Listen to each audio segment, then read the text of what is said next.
सबको नमस्कार।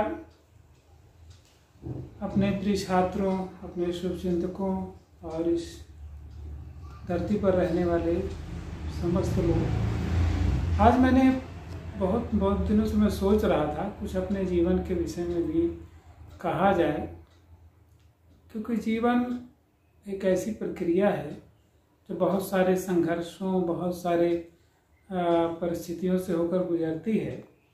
तो मैं जिस परिस्थितियों से गुजर रहा हूँ वह परिस्थितियाँ एक अस्वास्थ्यकर परिस्थितियाँ हैं, और उसमें पैंक्रियाज में गांठ भी हो गई है, जिसके नाते विगत 2-3 महीनों से बहुत ज़्यादा वजन लगभग 30 किलो मेरा कम हो गया है।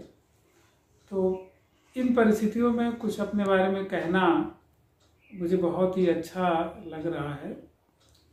जीवन शुरू होता है आदमी का क्लास 1 से, जब जाता आदमी तब से याददाश्त शुरू होती है, और कक्षा 2 से हमारे गुरुजी ने संयोग से मॉनिटर बना दिया था। जब उन्होंने गणित पढ़ाना शुरू किया तो मैंने पूरा गणित हल कर लिया था। तो मेरी कॉपी उन्होंने देखा और पूरे क्लास वाले गुरुजी को घेर लिए।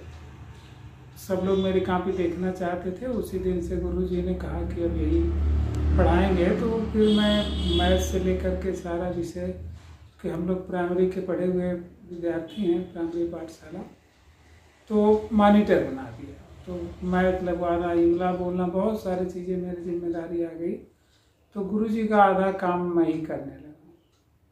तो समझ सकते हैं, कक्षा 2 से और गुरु पद पर अभी भी हूँ, तब से आज तक एक प्रकार से परंपरा मेरी रही कि कुछ न कुछ मैं लोगों को गाइड करता रहा।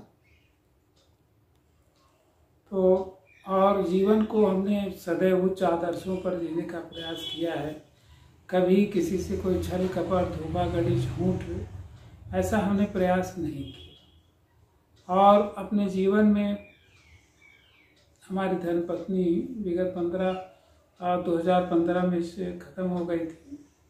तब से हमने एकाकी जीवन जिया कि अपने जीवन में किसी को लाने का प्रयास नहीं किया। संयोगता 2021 में एक शादी हुई, तो शादी ने इतना दर्द दिया कि आज मैं इस कंडीशन में पहुंच चुका हूँ। बहुत सारी परिस्थितियाँ होती हैं।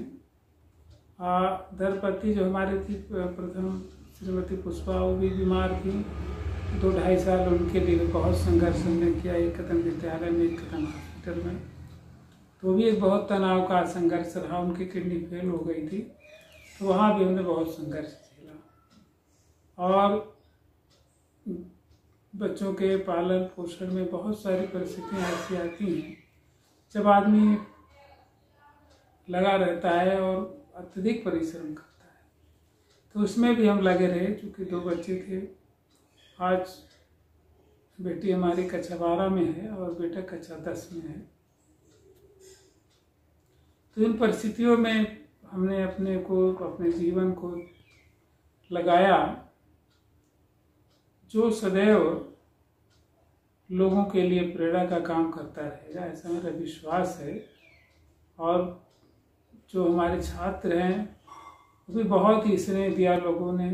काफ़ी छात्र बहुत आगे भी जा रहे हैं, तो भी बहुत खुशी होती है अपने विद्यार्थियों पर भी। और जो हमारे शुभचिंतक लोग हैं वो भी प्रार्थना कर रहे हैं मेरे स्वास्थ्य के लिए, तो भी मुझे बहुत अच्छा लगता है। लेकिन अपने भीतर ऊर्जा भरे रहना, अपने भीतर की ऊर्जा को कायम रखना, ये भी मेरा परम दायित्व है। तो मुझे लगता है परमात्मा ऐसा करे कि मेरे भीतर की ऊर्जा भी कायम रहे और हम स्वस्थ प्रसन्न हों। जो इलाज चल रहा है वो भी सफल हो, ऐसी मेरी शुभकामना है। तो इसी के साथ धन्यवाद।